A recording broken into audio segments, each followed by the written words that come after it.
আজ চলে এসেছি আমরা বিখ্যাত সেই ডালপুরির দোকান, যেটা মালদার ডিস্কো মোড়ে।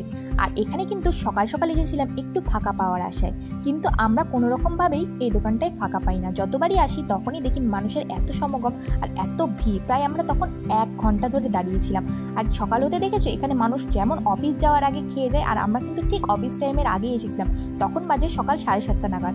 তখনও দেখে মনে হচ্ছে এত মানুষের ভিড় হতে পারে। হ্যাঁ, যেমন মানুষ খাবার প্যাক করে নিয়ে যাচ্ছে তেমন কিন্তু মানুষ এখানে খেতে চলে এসেছে।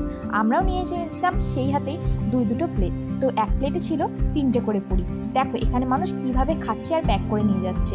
আর আমাদের প্লেটটা এই যে এখানে দাদা রেডি করছিল।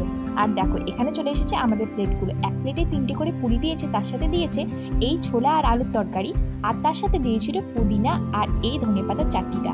শীতের সকালে এরকম গরম গরম মুচমুচে ডালপুরি খেতে কিন্তু খুবই ভালো লাগে। তোমরা কারা কারা আমার মতো এভাবে স্ট্রিট ফুড খেতে ভালোবাসো অবশ্যই কিন্তু কমেন্ট বক্সে জানিও। আর মাঝে মাঝে এরকম একটু খেলে অবশ্যই কোনো ক্ষতি হয় না, তাই বলো না বন্ধুরা? আমাদের মতো খাদ্যপ্রেমীদের কাছে একটু তেল ভাজা কোনো ব্যাপার না। আর দেখো এখানে শুধু তোমরা ডালপুরি না, এখানে তোমরা নানপুরি, মিষ্টি অনেক কিছুই পেয়ে যাবে। কারা কারা এই দোকানে গিয়ে খেয়েছো আর তোমাদের কেমন লেগেছে অবশ্যই কিন্তু আমাকে কমেন্ট বক্সে জানিও। আর মালদা শহর থেকে কারা দেখছো অবশ্যই কিন্তু আই লাভ মালদা লিখতে ভুলো না। টাটা।